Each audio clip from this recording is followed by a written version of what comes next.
किए, गंगा जी मैया की भक्ति करी और महाराज भरद्वाज जी से भी आज्ञा लिए और आज्ञा लेकर यहां से सुमंत्र जी को वापस कर दिया। निषाद राजगुह और राम लक्ष्मण मां जानकी के साथ अब मार्ग पूछा है भरद्वाज जी से, सो उन्होंने मार्ग बताया है। अब वाल्मीकि जी के आश्रम में पहुंचे हैं, सो वाल्मीकि के आश्रम में जाके उन्होंने रहने का स्थान पूछा। रहने के स्थान में 14 स्थान बताए थे वाल्मीकि जी ने। यहां तक की कथा सुनी थी आप लोगों ने। 14 स्थान कौन कौन से बताए थे ये भी आप लोगों को पता होगा। कौन कौन से स्थान थे? पहला स्थान क्या था? भगवान कहाँ निवास करते हैं? जिनके कान हमेशा भगवान की कथा सुनते रहते हैं, है ना, प्रभु उनके हृदय में निवास करें। जिनको नहीं याद है वो चैनल पे जाके कल की कथा ढूंढेंगे, सुन लेंगे। रोज एक ही बात बताना अच्छा नहीं लगता। तो 14 स्थान बताए थे महर्षि वाल्मीकि जी ने, और उसके बाद महर्षि वाल्मीकि जी ने फिर कहा प्रभु अब आपको वैसे जहां रहना है वो मैं बताता हूं। आप चित्रकूट में जाइए। चित्रकूट एक बहुत ही रम्य मनोहर क्षेत्र है। मां मंदाकिनी का तट है। हर प्रकार से वहां पर सारी सुख सुविधाएं हैं। सो प्रभु चित्रकूट पधारे थे। अब चित्रकूट में जब देवताओं ने सुना कि प्रभु चित्रकूट पधारे हैं तो महाराज स्थापत्य वेद के जो रचयिता है महाराज, जो भगवान है वो विश्वकर्मा जी, उनको कोलभील के रूप में सारे देवता चित्रकूट में पधारे हैं। भगवान की बहुत ही सुंदर कुटिया बनाई गई है और उसी कुटिया के जस्ट सामने चोटी पर लक्ष्मण जी की कुटिया बनाई। ये कहाँ बनी कुटिया? चित्रकूट में। चित्रकूट कितने लोग गए हैं यहाँ पे? एक बार जाना चाहिए। चित्रकूट के दर्शन करिए, हमारा साक्षात वहां प्रभु थे।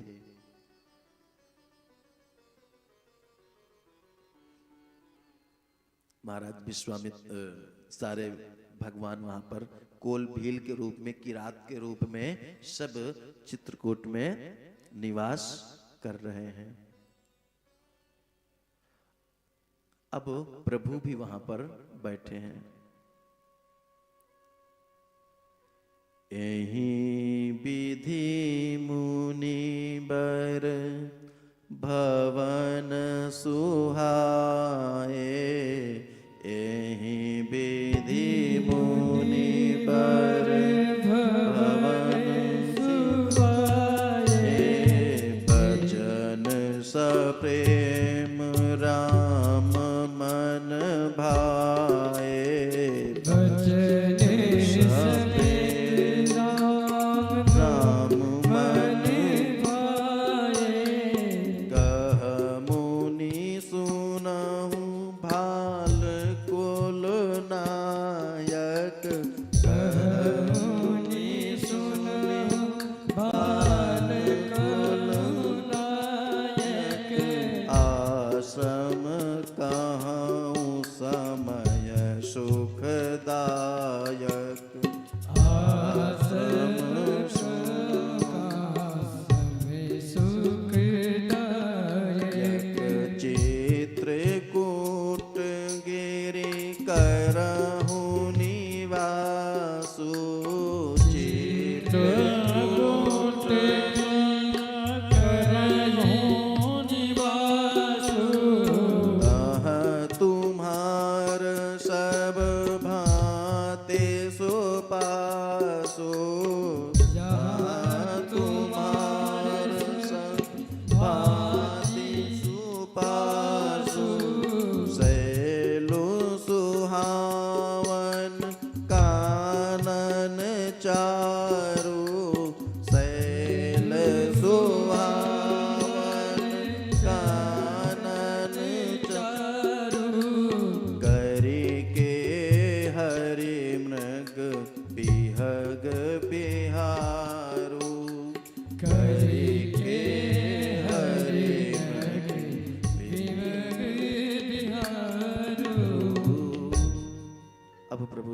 चित्रकूट में निवास कर रहे हैं। सारे कोल भील बड़े प्रसन्न भये और सारे कोल भील जो वहां के वन राज थे, ध्यान देना, प्रभु ने सबको बड़ाई दी है, सबको। अब वहां के जो कोल भील वन के वासी थे, जो वन में ही निवास करते थे, आजकल की भाषा में जिनको हम आदिवासी बोलते हैं, वो सब प्रभु के सामने ऐसे ही बैठे हैं जैसे आप लोग बैठे हैं।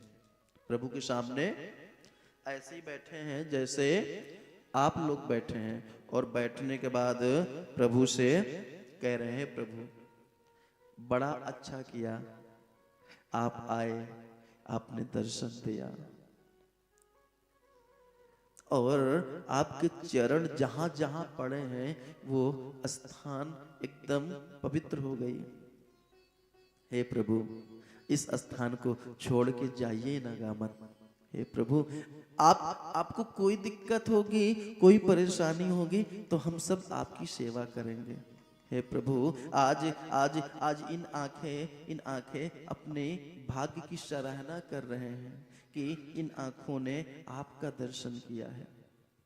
प्रभु, आप परिवार छोड़ के आए हैं ना, ये चिंता यहाँ मत करना, हम परिवार सहित आपकी सेवा करेंगे। आपको कभी भी किसी प्रकार की कोई समस्या नहीं होगी। कोल भील ऐसी बातें कर रहे हैं और प्रभु जैसे एक माता पिता अपने तोतले बच्चे की आवाज सुन के आनंदित होते ना, छोटा बच्चा तोतली भाषा में जब बात करता है, जैसे माता पिता आनंदित होते हैं, वैसे प्रभु श्री राम भी आनंदित हो रहे हैं। इनकी बात सुन के कितनी प्यारी बात है कर रहे हैं। गोस्वामी पाद जी लिखते हैं यहाँ पर, धन्य भूमि बन पंथ पहारा,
भरी नयन तुम्हारा।